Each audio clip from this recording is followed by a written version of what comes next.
برادر مکرم ذو المجد والحشم شہزادہ مخدوم ثانی حضرت سید حسین اشرف اشرفی الجیلانی اور جانشین حضور مخدوم ثانی عزیزم مولانا سید احمد اشرف الجیلانی و برادرم سید سراج الدین اشرف الجیلانی و برادر عزیز سید مناظر حسن گیلانی و جملہ وابستگان سلسلہ اشرفیہ ذکر و ناس بارگاہ رسالت مآب صلی اللہ علیہ وسلم میں عقیدت و خلوص کے ساتھ یہ درود پیش فرما لیں اللہم صلی علی سیدنا مولانا محمد وعلی آلہ سیدنا مولانا محمد علیہ وسلم صلاۃ وسلام علیک یا رسول اللہ۔ آج اس خانقاہ میں آ کر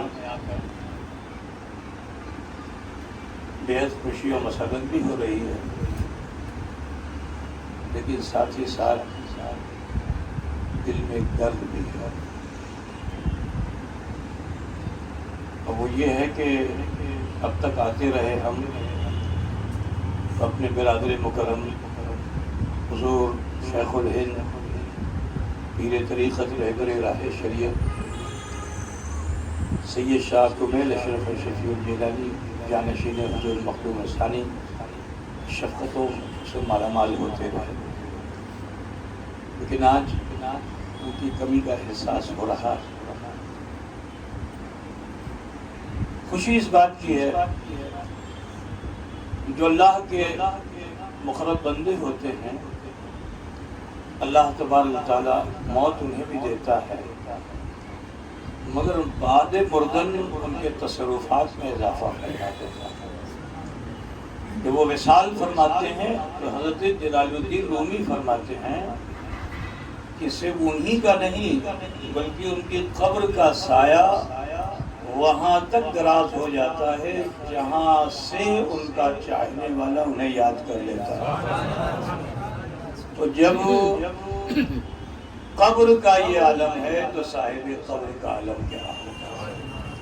ہمیں یقین ہے کہ اس وقت ان کی روحانیت ہمیں اپنے نورانی گھیرے میں لیے ہوئے ہے، یقیناً ان کا فیضان کرم ہم سب پہ جاری و ساری رہے گا۔ دعا کرتا ہوں اللہ تعالیٰ ان کے مرقد انور پر رحمت و نور کی بارش فرمائے اور ان کے درجات اولیاء میں اور اضافہ فرمائے۔ بہرحال یہ خانقاہ کی ایک مخصوص محفل ہے اور ہم سب روشنی حاصل کرنے کے لیے یہاں حاضر ہوئے ہیں اور اسی مقصد سے اس چراغ کو روشن کیا گیا۔ یہ چراغ صرف پاگل اور دیوانوں کی اصلاح نہیں کرتا بلکہ گمگشتہ راہوں کی اصلاح کرتا ہے۔ اس چراغ جو آج یہاں روشن ہوا ہے یہ حضور مخدوم العالم مرشد غوث العالم کا دیا ہوا چراغ ہے۔ جب آپ نے سفر فرمایا تھا حضرت مخدوم اشرف نے تو اس چراغ کو حضرت مخدوم پاک کو آپ نے عطا فرمایا تھا اور یہی فرمایا تھا کہ اسے روشن کرتے رہنا، جہاں سے میرا روضہ نظر آ جائے اسی کو اپنا مسکن بنا لینا۔ تو حضرت نے اسے مسکن ہی نہیں بنایا، اپنا مدفن بھی بنا لیا۔ تو یہ پیر مرید کا معاملہ ہے۔ بہر کیف اللہ تبارک تعالیٰ یہ چراغ کی لو جو یہاں روشن ہوئی، پروردگار عالم اس سے ہم سب کے دلوں کو منور و مجلہ فرمائے اور اللہ تعالیٰ ہم سب کے سینوں کو کشادہ فرمائے۔ میں نے جس آیت کریمہ کی تلاوت کا شرف حاصل کیا، اللہ رب العزت ارشاد فرماتا ہے قد افلح من زکاہا، تحقیق کہ وہ فلاح پا گیا جس نے اسے مزکا کر لیا۔ اسے سے مراد دل ہے، قلب ہے۔ یہ تو گفتگو کے لیے وقت درکار ہے، لیکن اس مخصوص موقع پر میں چاہوں گا کہ حضرت غوث العالم محبوب ثانی میر سید اشرف جہانگیر سمنانی رضی اللہ تعالی عنہ اللہ عنہ کی زندگی کے کچھ گوشے پیش کیے جائیں جس سے ہم روشنی حاصل کر سکیں۔ حضرت مخدوم سلطان سید اشرف جہانگیر سمنانی وہ ذات ہیں جن کی بشارت رسول رحمت صلی اللہ علیہ وسلم نے دی۔ جس وقت شق القمر ہوا تھا، معجزہ شق القمر ہوا تھا، چاند کے 2 ٹکڑے ہوئے تھے، تو ہندوستان میں ایک بادشاہ تھا رتلام اور مدھیہ پردیش کے علاقے میں، دھار ضلع دھار رتلام یہ سب علاقے میں اس کی حکومت تھی۔ اس کا نام تھا راجہ بھوج۔ بڑا پڑھا لکھا اور اپنے مذہب کی کتابوں پہ بڑا اس کو مطالعہ تھا۔ جب چاند کے 2 ٹکڑے ہوئے تو اس نے غور کیا کہ کتاب کے کسی حاشیے پہ تحریر ہے کہ نبی آخر الزمان کا یہ عظیم الشان معجزہ ہوگا کہ چاند 2 ٹکڑے ہو جائے گا۔ اس نے فوراً ہی اپنے تمام اصحاب میں اطلاع دی، سبھی جمع ہوئے۔ اس نے یہ کہا کہ وہ خاتم الانبیاء جلوہ فگن ہو گئے ہیں کیونکہ چاند 2 ٹکڑے ہو گیا۔ اب جو ان کے مصاحبین تھے، جو علماء تھے جنہیں پروہت و پنڈت کہا جاتا ہے، وہ پریشان ہو گئے جب اس نے یہ کہا کہ ہمیں عرب کا سفر کرنا چاہیے۔ پریشان ہو گئے کہ بھئی ہمارا کیا ہوگا۔ تو انہوں نے ایک مشورہ دیا کہ پورے ملک کے لوگوں کو لے جانا تو غیر مناسب ہے، نہ جانے کتنے لوگ راستے میں مر جائیں گے، کیا ہوگا کیا نہیں ہوگا، صحبتیں برداشت نہیں کر پائیں گے۔ مناسب ہے کسی کو بھیجا جائے اور تحقیق حال کر کے آئیں گے تو پھر ہم لوگ بھی چلیں گے۔ مختصر یہ ہے کہ حضرت بابا رتن ہندی کو منتخب کیا گیا اور آپ تشریف لے گئے۔ جب مکہ مکرمہ پہنچے تو حج کا زمانہ تھا، کچھ لوگ تو طواف کعبہ کر رہے تھے، لیکن اب ہندوستان کا کوئی کافر طواف سے کیوں کر متاثر ہو، یہاں تو پیڑ پودے کا طواف ہوتا ہے۔ لیکن اس نے یہ دیکھا کہ ایک اونٹ پر ایک شخص بیٹھا ہوا ہے، بڑا نورانی صورت والا، اور اس کے گردا گرد لوگ جمع ہیں۔ اس کا بھی دل کھینچا چلا گیا۔ مجمع میں پہنچے تو دور سے ہی رسول کائنات صلی اللہ علیہ وسلم جو اونٹ پر بیٹھے ہوئے تھے، آپ نے آنے والے کو دیکھا تو سنسکرت زبان میں کلام کیا۔ اب جو سنسکرت زبان میں کلام کیا تو وہ حیرت زدہ رہ گیا، شہزدہ رہ گیا کہ عرب کا رہنے والا اور ہماری بھاشا ایسا بولے۔ ہو نہ ہو یہی نبی آخر الزمان ہے، کہ ان کی نشانیوں میں سے یہ نشانی ہے کہ وہ دنیا کی ہر زبان کو جاننے والے ہیں۔ گیا اور جانے کے بعد قدموں کو تھام لیا، مشرف اسلام ہو گئے۔ اب جب حضور نے اپنے دامن سے وابستہ کر لیا، مرید کر لیا، صحابی ہو گئے، تو ہندوستان کی تہذیب کے حساب سے مرشد کو دچڑا پیش کی جاتی ہے، نذرانہ۔ اس نے تھیلی سے نکالا اور بارگاہ رسول انام میں پیش کیا، اور حضور وہاں تعلیم دے رہے تھے، وہاں کیونکہ یہ تہذیب نہیں تھی، تحفہ لینا تحفہ دینا وہاں کا مزاج نہیں تھا، تو حضور تہذیب دے رہے تھے کہ تحفہ لو اور تحفہ دو، اس سے محبت میں اضافہ ہوتا ہے۔ انہوں نے تو کوئی تعلیم حاصل ہی نہیں کی تھی، مگر اپنی تہذیب کے مطابق انہوں نے نذرانہ پیش کیا۔ تو حضرت رسول کریم صلی اللہ علیہ وسلم نے ارشاد فرمایا کہ مانگو کیا مانگتے ہو، تم ہندی ہو، مانگو کیا مانگتے ہو، آج جو مانگو گے عطا کر دیا جائے گا۔ ہم اور آپ ہوتے تو اپنی خواہش کا مانگتے، لیکن وہ تو بادشاہوں کی صحبت میں رہنے والا، اسے معلوم ہے کہ بڑوں کو کیسے راضی کیا جاتا ہے۔ کہا حضور میں اگر اپنی خواہش کا سورج مانگوں تو وہ تو آپ کے چرنوں کی دھول ہے، لیکن اگر آپ اپنے قدموں کی دھول مجھے عطا کر دیں گے تو وہ میرے لیے مثل آفتاب ہے۔ سرکار بہت خوش ہوئے، کہا تم ہندی ہو، زندگی چاہتے ہو، ہندوستان کا آدمی مرنا نہیں چاہتا، میں تمہیں زندگی عطا کرتا ہوں، لو یہ امانت ہے۔ اپنا امامہ پاک دیا، اپنے جبہ پاک دیا، فرمایا یہ امانت ہے، اسے لے لو، ان قریب میرا فرزند اشرف تم سے ملے گا، جب ملاقات ہوگی تو یہ امانت اسے دے دینا۔ 700 سال پہلے رسول پاک نے اشرف جہانگیر کی آمد کی اطلاع دے دی۔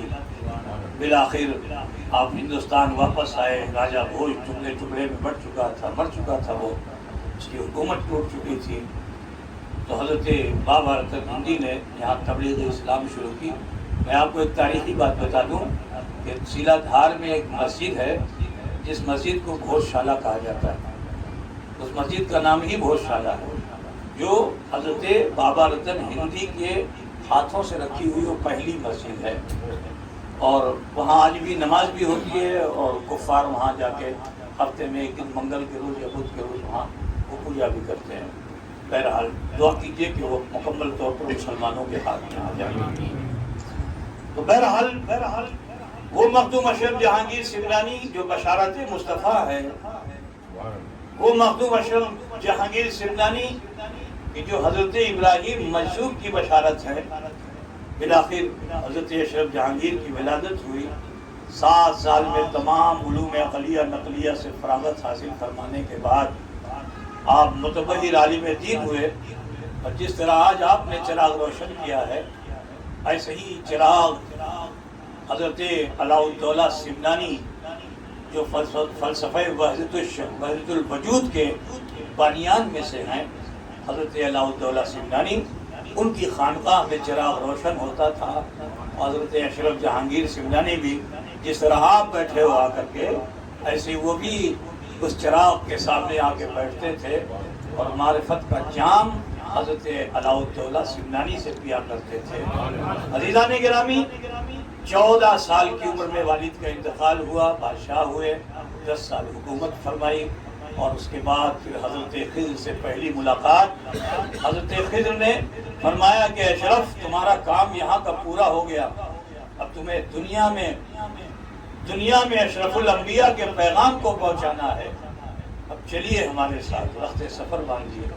حضرت اشرف جہانگیر سمنانی نے ماں سے اجازت لی اور شاہانہ کرو فر کے ساتھ سمنان سے باہر نکلے، اور جیسے ہی سرحد پہ پہنچے سب کچھ جو کچھ تھا اتار کر کے صدقہ کر دیا، اور پھر اپنے ساتھیوں سے فرمایا کہ بھئی دیکھو، اب میرے ساتھ چلنا تمہارے لیے محال ہے، کیونکہ تم بادشاہوں کی صحبت میں رہے ہو، اور میں نے فقیری اختیار کر لی ہے، اور فقیری میں توکل اور قناعت کی ضرورت ہے۔ کچھ لوگ تھے کہ جنہوں نے ساتھ چھوڑنا پسند نہ کیا، حضرت کے ساتھ سفر پہ چلے۔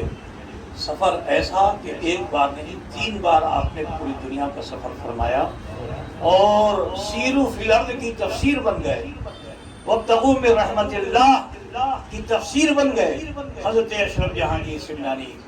مگر آپ کے ساتھی جو آپ کے ساتھ سفر کر رہے تھے، نفس غالب آیا، کیونکہ بھوک کی شدت ہوئی، فقیری آسان بات تھوڑی ہے، بھوک کی شدت ہوئی، کئی دن ہو گئے، کچھ نہ ملا کھانے کو۔ صحرا کی خاک چھانتے چھانتے جب انتہا کو پہنچ گئے لوگ، تو حضرت اشرف جہانگیر سمنانی رحمۃ اللہ تعالی انتہا کو پہنچ گئے، تو اچانک ایک شخص وہ دودھ لے کر گزرا۔ اب جو دودھ لے کر گزرا، دودھ لے لو، تو تمام ساتھی خوش ہو گئے کہ چلو بھوک مٹ جائے گی، دودھ مل جائے گا۔ غرض کے اس سے معاملہ ہوا، طے ہوا، خرید فروخت ہوئی، اور اس کے بعد اب مسئلہ یہ ہوا کہ دودھ لیا کس میں جائے، تو برتن کوئی نہیں تھا۔ تو ایک قارورے کا برتن ایک صاحب کے پاس تھا۔ قارورے کا مطلب نہیں، یورین پاٹ سمجھ لیں نا، جو مریضوں کو لگایا جاتا ہے، شیشے کا تھا، لیکن اس میں پیشاب استعمال نہیں ہوا۔ تو انہوں نے کہا کہ میرے پاس ایک برتن ہے، مگر قارورے کا برتن ہے، میں نے فلاں بازار سے لیا تھا، ابھی استعمال نہیں ہوا۔ حضرت کے ساتھ جو علماء نہیں رہتے تھے، علماء رہتے، بڑے بڑے علماء رہتے، سوچیے قاضی رومی رہتے تھے، بڑے بڑے علماء رہتے تھے، اب بحث ہونے لگی کہ یہ قارورے کا برتن ہے، کراہت ہے کہ نہیں ہے، اس میں پیا جا سکتا ہے کہ نہیں پیا جا سکتا. اتفاق رائے یہ ہوئی کہ قارورے کا برتن استعمال نہیں ہوا، کوئی عرض نہیں، اسی سے پیا جائے گا.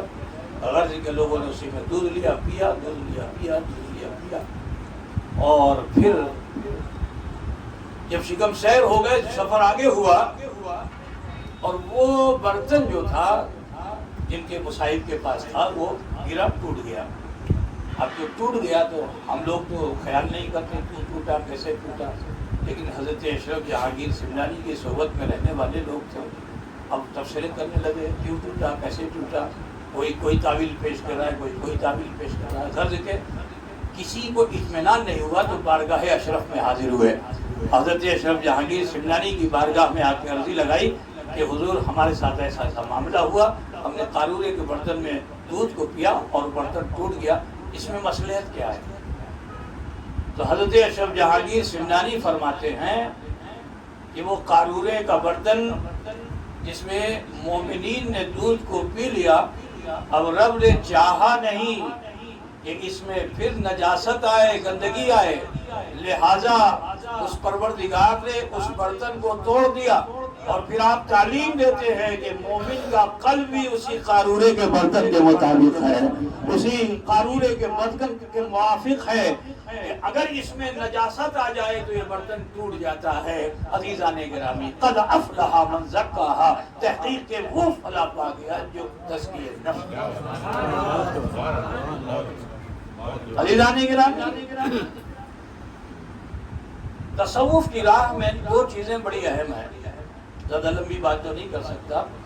دو چیزیں بہت اہم ہیں، ایک ہے توکل اور دوسری قناعت.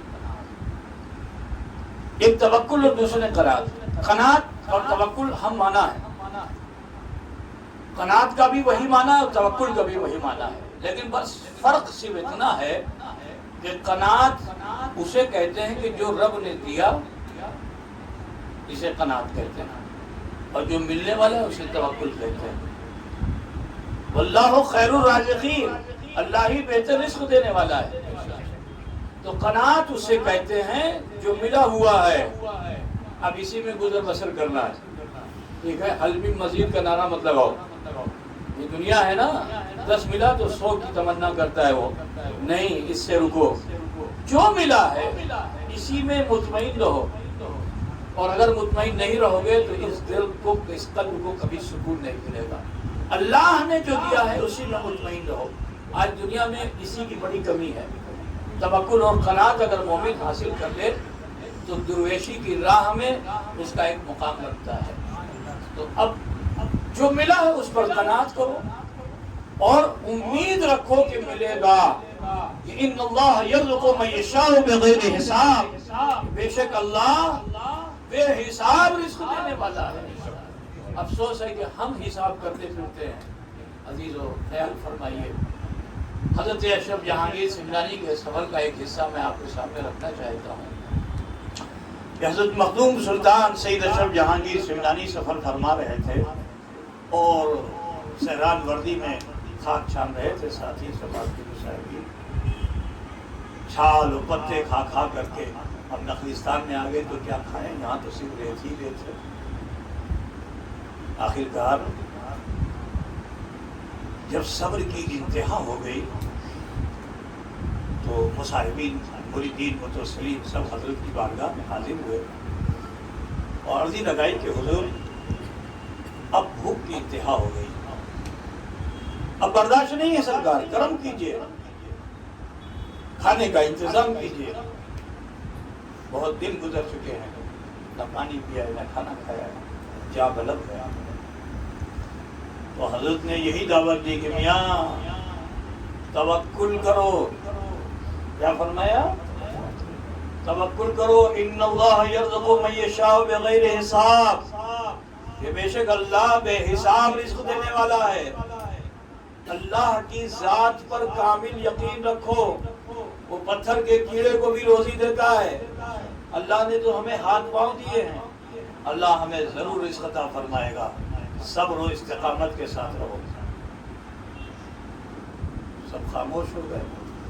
پیر کے آگے کون بولنے والا؟ بہرحال چل رہے ہیں تو لٹک مگاتے قدموں چل رہے, کوئی لڑھک رہا ہے, کوئی ڈھلک رہا ہے, حالت خراب ہے سب کی. اچانک حضرت اشرف جہانگیر سمنانی کے سامنے ایک چیٹی جو بلی کے برابر تھی اور چیٹیوں کی جو سردار تھی, اس نے آ کر بارگاہ اشرف میں سلامی پیش کی. کیونکہ میرے اشرف کا مقام وہ ہے کہ حضرت داؤد علیہ السلام کا جو مرتبہ تھا ان کی صفات اشرف میں شامل تھی. اللہ کی مخلوقات بھی آپ کی طرف جو ہے متوجہ رہتی تھی. تو حضرت اشرف سے سلامی پیش کی اور عرضی لگائی کہ حضور بہت دنوں سے ہم آپ کا انتظار کر رہے تھے اور آپ کے لیے ہم نے توشہ رکھا ہے, ہماری دعوت قبول فرما دی. حضرت اشرف جہانگیر بہت خوش ہوئے اور پھر آپ نے اپنے تمام مریدین متوسلین سے فرمایا کہ مبارک ہو, اللہ نے تمہارے اس استقامت کو, تمہارے اس صبر کو اللہ نے قبول فرمایا. تم نے توکل کیا تو اللہ نے تمہارے لیے بہتر رزق کا انتظام فرما دیا. یہ چیٹی دعوت دے رہی ہے. غرض کے جب وہاں پہنچے تو ایک بڑا ڈھیر لگا ہوا تھا توشوں کا. تو آپ نے چیٹی سے پوچھا یہ بتا کہ تم نے جمع کہاں سے کیا؟ کہا یہاں سے کسی بادشاہ کا قافلہ جا رہا تھا, جو توشہ انہوں نے چھوڑ دیا تھا, ہم نے اسے محفوظ کر دیا ہے. تو یہ ہے توکل اور قناعت. قد افلح من زکاہا, تحقیق میں وہ فلاح پا گیا جس نے تزکیہ نفس کیا. حضرت اشرف جہانگیر سمنانی کی زندگی کا ایک اور واقعہ آپ سماعت فرما لیجیے. مرشد کی بارگاہ میں جب آپ پہنچے تھے تو حضرت شیخ علاء الحق پنڈوی کا معمول یہ تھا کہ اپنے مریدوں کو بہت عزت کی جگہ پہ نہیں بٹھاتے تھے. نہیں, اپنے مریدین کو وہ خدمت میں رکھتے تھے تاکہ اس کا نفس ٹوٹے. بڑے بڑے بادشاہ عہدے کو جھاڑو دے رہے ہیں. خود اپنے شہزادے حضرت نور قطب عالم پنڈوی رحمۃ اللہ تعالی علیہ, ان کو آپ اس خدمت میں رکھتے کہ خانقاہ کا جھاڑو دو, تالاب سے پانی بھرو, لنگر خانے میں پہنچاؤ اور مہمانوں کے بستر کا انتظام کرو. ایک مرتبہ ایک شخص آیا اور اس کو اسہال ہو گیا, اسہال قبضی ہو گیا, دست آنے لگا, بستر خراب کر کے چلا گیا. تو حضرت علاء الحق پنڈوی نے کسی نوکر سے یہ کام نہیں لیا, اپنے شہزادے سے یہ کام لیا, کہا تمہیں اسے صاف کرنا ہے. ذرا خیال فرمائیے, کیونکہ نفس کا معاملہ ہے. نفس جب تک قابو میں نہیں آئے گا آپ کامیاب نہیں ہو سکتے ہیں. مگر حضرت اشرف جہانگیر سمنانی جب پہنچے تو آپ تو سید السادات تھے, نجیب الطرفین سید تھے, اور آپ کے مرشد خالدی تھے, خالد ابن ولید کی اولاد سے تھے. تو آپ نے بڑا احترام کیا سید زادے کی بنیاد پہ, آپ کے لیے چوکی بنوا دی اور فرمایا آپ اسی پہ بیٹھیے, آپ کو کوئی کام نہیں کرنا ہے. تو حضرت کو بڑا افسوس ہوتا تھا, میرے سارے ساتھی خدمت کرتے ہیں, مجھے یہاں بٹھا کے رکھا. تو جب حضرت کی توجہ ہٹ جاتی تھی تو وہ اترتے تھے, اپنے ساتھیوں سے ملتے تھے, ان کا کام خود دیکھتے تھے. خانقاہ میں جھاڑو دیتے چھپ کے, کہتے تو حضرت کو بتانا نہیں. تالاب میں جاتے پانی بھرتے اور فرماتے دیکھو حضرت کو بتانا نہیں. باورچی خانے میں جاتے, باورچی کے پاس پانی پیش کر کے آتے, حضرت کو بتانا نہیں. کبھی زندگی میں جنہوں نے کفگیر نہیں اٹھائی ہوگی کھانے کی, اور ذرا خیال کیجئے کہ وہ کلہاڑی لے کر وہاں کاٹنے والے لکڑہارے کے پاس جاتے اور اس کا کلہاڑا لیتے, اپنے ہاتھوں سے لکڑیاں کاٹتے, کندھے کو اٹھاتے اور لے کر آتے, چھپ کر کے خانقاہ میں پیش کرتے لنگر خانے میں, اور کہتے دیکھو حضرت کو خبر نہ ہو. بولو مرشد سے کوئی چیز چھپے گی؟ پیر تو روشن ضمیر ہوتا ہے. ان کی یہی خدمت تھی کہ ایک روز مرشد نے بلایا اور فرمایا فرزند اشرف دیکھ, تجھے مقام غوثیت ملنی ہے, لیکن جب تو مقام غوثیت پہ فائز ہونا تو میرے فرزند نور کو فراموش نہیں کرنا. جانتے ہو 14 اسی شعبان المعظم میں